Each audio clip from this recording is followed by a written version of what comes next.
Hey folks, it's your friend Ashton, and welcome to the Rooted Rebellion podcast, the show that's reshaping the food system from the ground up.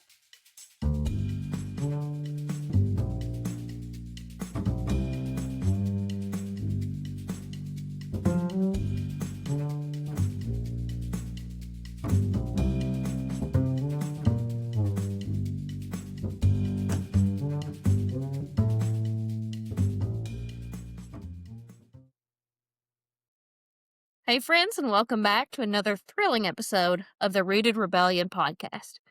At the very least, it's thrilling for me, and that's a victory that I'm willing to claim. I'm glad to be reunited with you all after last week's absence. Thank you so much for your patience and grace in the face of a family emergency. Today we're going to shake things up. Usually I'm joined here by experts in their field, and today you've got yours truly. I've taken this time for a solo episode today to give me the opportunity to nerd out on a topic that I have recently taken a deep dive into, and that is victory gardens. I've chosen victory gardens for today's topic of discussion for a couple of reasons.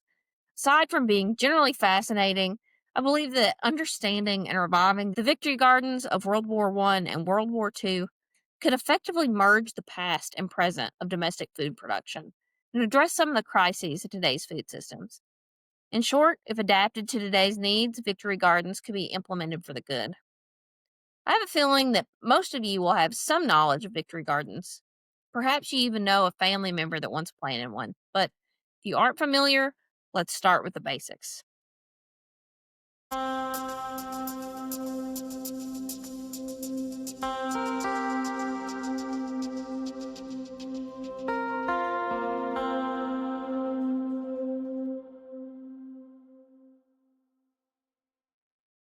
What is a victory garden? Victory gardens were small-scale gardens across the nation meant to meet the increased demand for nutritious food during the World Wars. They originated during World War I under the name of War Gardens or Liberty Gardens. American businessman Charles Lathrop Pack recognized food as a necessary tool to win the war. According to Pack, fate saddled the burden of feeding the Allied forces upon America, whether they liked it or not. He thus organized the National War Garden Commission and spearheaded the movement for civilians growing gardens for home consumption and to send that food abroad, producing food to help feed Allied powers during the war. The initiative was considered a widely successful war effort, one that the U.S. government rebranded as Victory Gardens during World War II.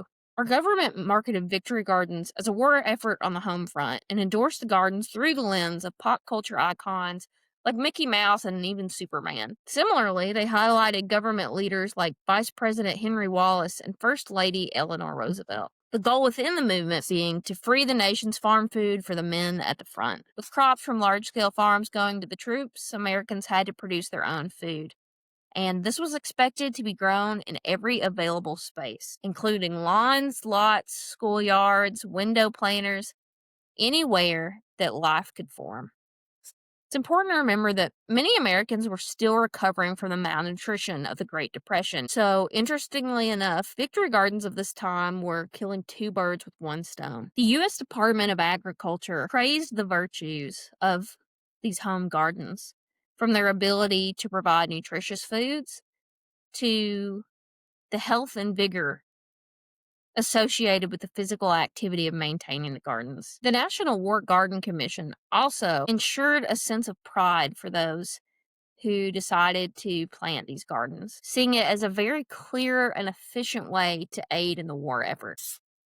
And the results of these gardens were clear. Studies reflect that 40% of America's produce during this era came from victory gardens alone. And while we won't address how these gardens also led to an increase in some really toxic home pesticide uses like DDT, there were some trackable positive results. The sheer volume of produce that came out of victory gardens indicates just how capable Americans were of producing their own food, particularly in a time where individual effort was dire. Some really compelling journal entries emerged from this era of history from people who would log their garden observations alongside their more personal daily reflections, which I think really beautifully illustrates just how interconnected our lives are with our food and how intimate a process it is to grow that food for ourselves. So while the victory gardens did play a hand in winning the war, I'd like to draw attention to the more subtle victories, such as the food sovereignty during this era, which begs me to question, what if we revive the notion of victory gardens for a different victory? In recent years, the idea of a victory garden has resurfaced to meet the unique challenges of our times. I think most of us can pretty well remember realizing just how insecure our present food system is during the pandemic. And while the percentage of home and community gardening is on the rise, particularly in the aftermath of COVID-19, home produce consumption is low. Statistics vary, but experts like the National Gardening Association suggest that 25 to 30% of home Americans now participate in some form of home gardening.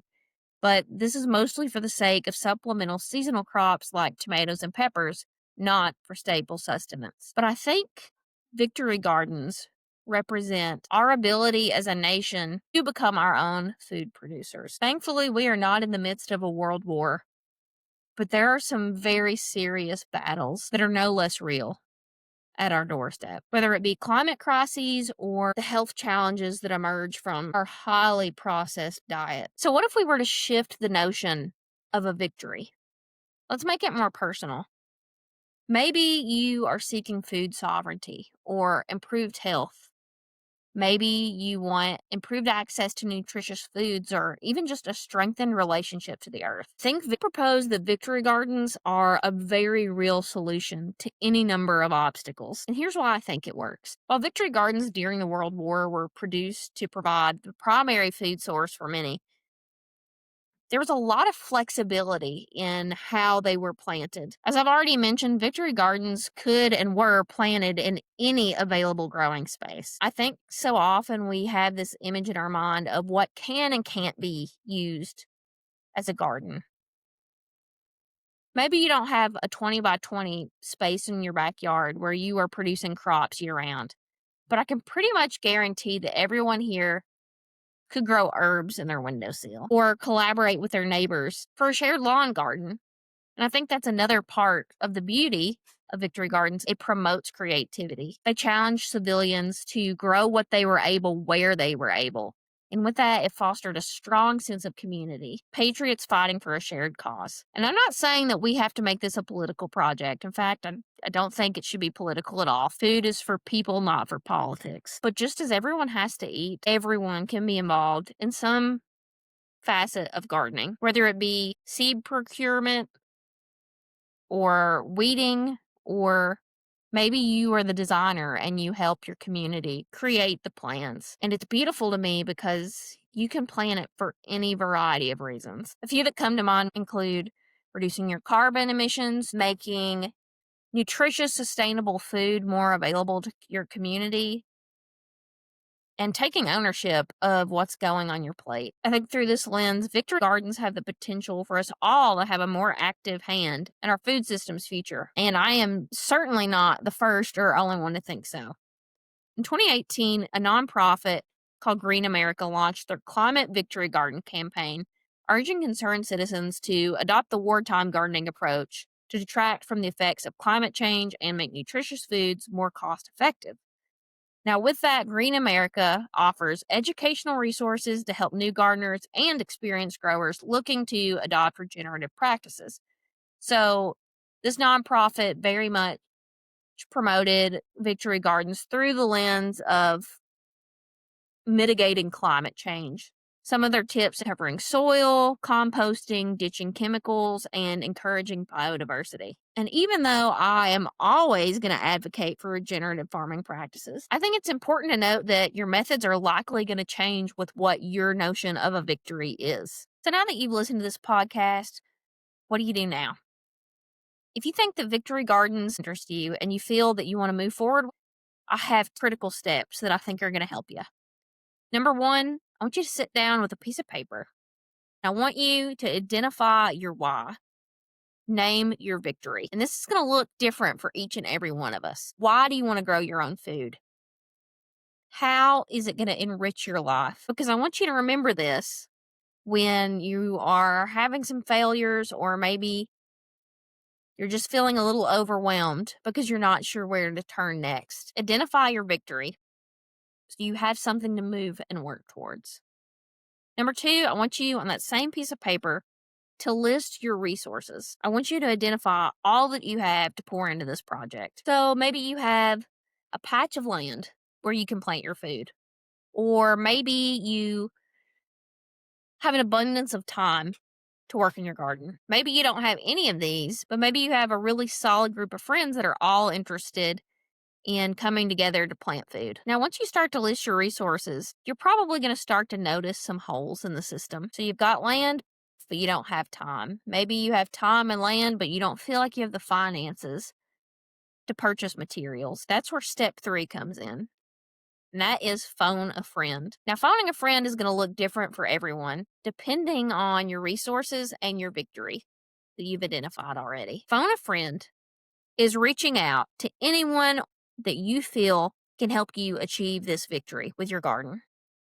Phone a friend might be that you collaborate with others. Phone a friend might be books and learn from a new friend that way, the friend being the expert author of the book. Or maybe you pull some friends and say, hey, this is worth our time.